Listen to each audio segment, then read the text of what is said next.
Merci encore une fois d'avoir choisi ce rendez-vous du journal Fidèles téléspectateurs. Nous sommes lundi 10 août 2021.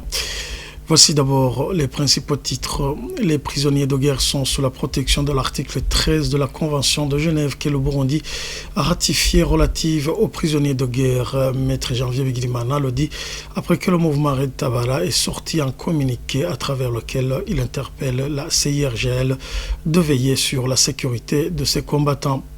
Et puis les cas de Covid-19 montent en flèche dans le district sanitaire de Ruyigi. Près de 80 cas signalés fin de la semaine dernière. Des chiffres pourtant qui ne sont pas portés à la connaissance du public. Et puis dans le magazine Au cœur de la société, vous suivrez les avantages d'un allaitement complet. Et au cas contraire, les inconvénients ne manquent pas. Voilà pour les titres. La sécurité des 19 combattants a récemment remis au gouvernement du Burundi un combat à la conférence internationale sur la région des Grands Lacs CIRGL. Cela est contenu dans un communiqué sorti ce lundi 9 août 2021 par le mouvement Red Tabara. Le point avec Parfait Mounianeza. Dans un communiqué publié lundi, le 9 août 2021, le mouvement Red Tabara se dit inquiet de la remise de ces 19 combattants aux autorités burundaises. Red Tabara s'appuie sur son argument d'un régime qui ne respecte pas le droit humain, un régime qui n'a pas une justice indépendante capable de juger ses combattants équitablement. Selon ce communiqué, Red Tabara avertit la conférence internationale des pays des Grands Lacs via le mécanisme conjoint de vérification élargi d'assumer pleinement sa responsabilité de garant du traitement conforme au droit international réservé aux combattants. Ces combattants avaient été appréhendés sur le territoire rwandais en septembre 2020 et ont été remis aux autorités burundaises le 30 juillet 2021 sous la supervision des responsables de la conférence internationale des pays de la région des Grands Lacs. Pour les hommes de droit, le droit international humanitaire en sa grande partie protège les prisonniers qui ne participent plus à ces combats ou à des hostilités armées, en l'occurrence les prisonniers de guerre. Pour Maître Janvier Bigirimana, un des défenseurs des droits de l'homme au Burundi, les prisonniers de guerre doivent être traités en tout temps par le gouvernement avec humanité et dignité, comme le stipule l'article 13 de la Convention de Genève du 12 août 1949 relative au traitement des prisonniers de guerre. Maître Janvier Bigirimana l'explique. Et la référence faite à la Convention de Genève du 12 août 1949 relative au traitement des prisonniers de guerre, en son article 13, il est clairement mentionné que tout acte ou omission illicite de l'État qui détient des prisonniers de guerre doit être sanctionné, notamment quand ces actes visent à porter atteinte à l'intégrité physique ou morale des prisonniers de guerre. C'est-à-dire que les prisonniers de guerre doivent être traités en tout temps avec humanité et dignité, et ces obligations ne permettent pas des exceptions lorsqu'il s'agit des personnes qui ont été capturées, soit en combattant, soit au moment où elles ne combattaient plus. Ils doivent donc être protégés en tout temps, notamment contre tout acte de violence ou d'intimidation, contre les insultes et la curiosité publique. L'article 13 de cette convention de 1949 poursuit en précisant que les mesures de représailles à leur égard sont interdites. En peu de mots, la convention de Genève qui protège les prisonniers de guerre précise que rien ne peut justifier des actes de violence ou de traitement inhumain ou dégradant à l'endroit des prisonniers de guerre. Quant à l'article 15, il précise que l'État qui détient ces prisonniers doit pourvoir à leur entretien et leur accorder gratuitement des soins de santé qui nécessitent les situations sanitaires, et tout cela doit se faire en tout temps avec un esprit d'humanité, et la violation de ces obligations risquerait d'engager la responsabilité de l'État du Burundi à qui on a remis publiquement ces prisonniers de guerre. Les autorités burundaises devraient libérer immédiatement et sans condition l'avocat Tony Germain Ngina, ancien membre de la société civile burundaise, arrêté le 13 octobre 2020. L'appel est de 6 organisations internationales de défense des droits humains. Au nom de ces organisations, Rachel Nicholson, chercheuse au sein d'Amnesty International dans la région des Grands Lacs, dénonce sa condamnation qui serait liée à ses activités passées en faveur des droits humains dans l'organisation APRODH. Suivez. Il a été arrêté au mois d'octobre dernier en province de Kayanza. Il était plus précisément en commune Kabarore. Il était là lors d'une visite de travail pour rendre visite à un client. Donc, c'était dans le cadre de ses activités professionnelles, mais c'était dans à peu près la même période qu'on a vu des attaques dans la même commune, au mois d'octobre 2020 précisément. Donc, lui et son client ont été arrêtés et puis finalement condamnés en juin. Le 15 juin, ils ont été condamnés. Tony Ngina, il a été condamné pour collaboration avec des rebelles et il a reçu une peine de 5 ans de prison. D'après les organisations qui ont lancé la déclaration aujourd'hui, nous sommes convaincus que son arrestation et sa condamnation ont été liées à son ancienne affiliation avec l'ONG des droits humains, APRODH. Il faut préciser qu'il n'a pas fait partie de cette ONG depuis 2015. Il a arrêté le travail de défenseur des droits de l'homme et il n'est pas membre non plus d'autres sociétés, d'autres associations de la société civile actuellement. Mais d'après les accusations qui ont été faites par le procureur, il semble clair que ces accusations sont liées à cet ancien travail.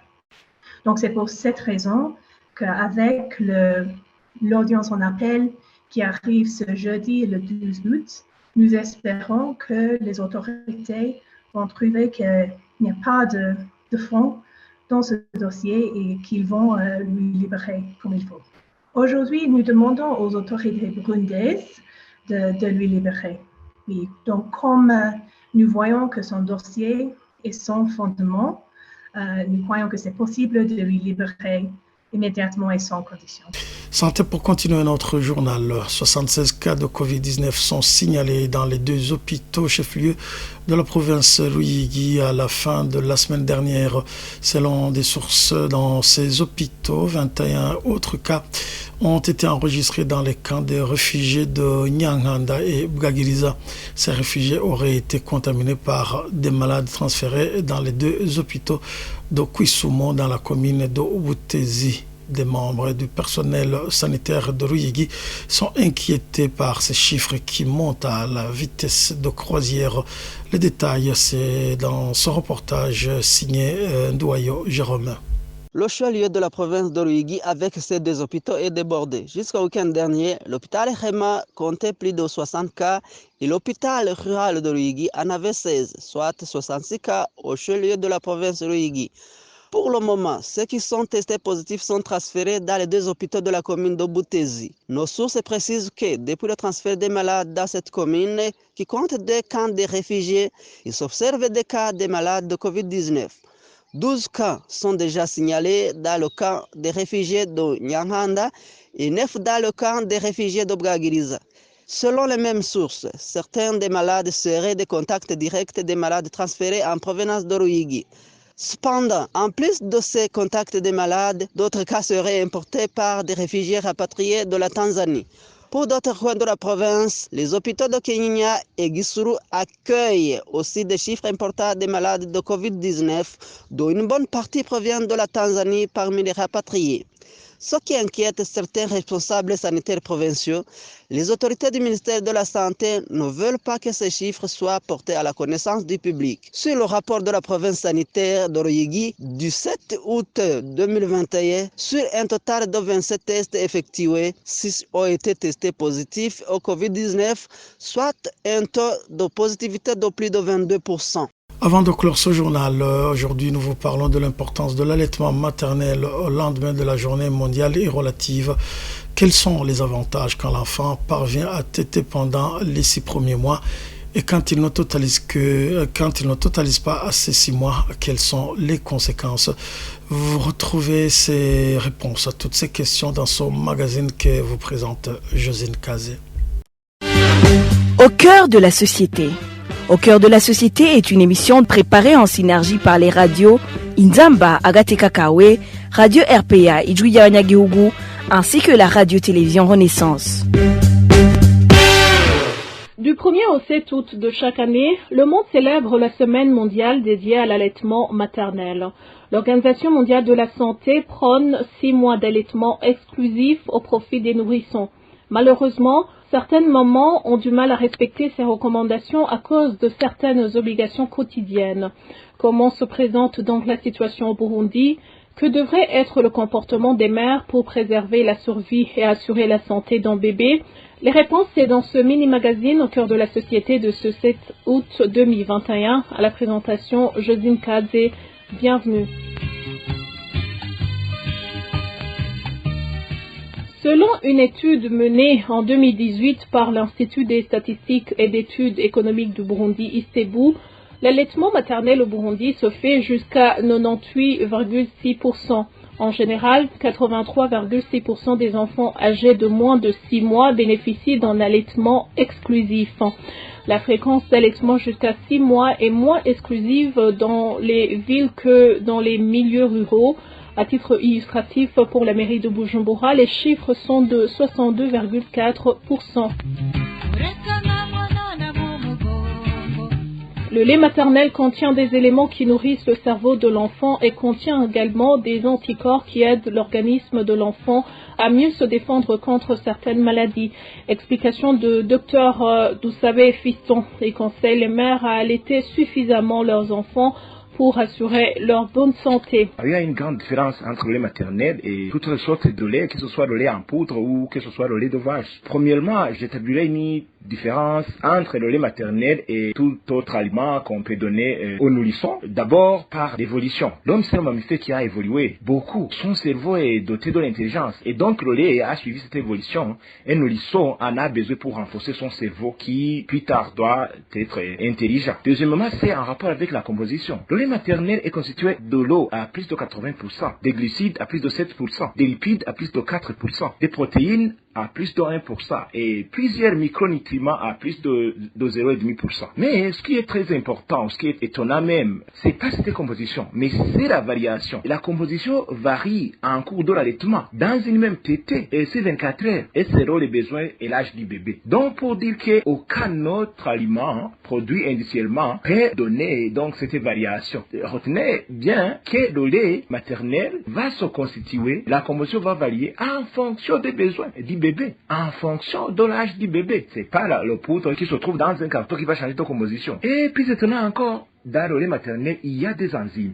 Et ces enzymes vont participer dans la digestion, que ce soit la digestion des graisses, que ce soit la digestion des sucres. Et il faut mentionner ici une chose plus importante, ces enzymes vont participer dans l'immunité de l'enfant. C'est pour cela que vous voyez que l'enfant qui a été nourri au sein exclusif, pendant 6 mois, ce sera l'enfant moins vulnérable aux infections, aux maladies respiratoires, aux maladies diarrhéiques, donc etc. Et psychologiquement, il ne faut pas ignorer aussi le lien affectif qui se crée entre la mère et l'enfant quand l'enfant tète. L'enfant va reconnaître le goût du lait de sa mère, l'odeur de sa mère, et la mère aussi va savoir donc l'odeur de son enfant. Je recommanderais aux parents qui allaitent de mettre le nouveau-né au lait maternel dès les premiers instants, de continuer à les allaiter jusqu'à 6 mois sans donner aucune autre sorte d'aliment.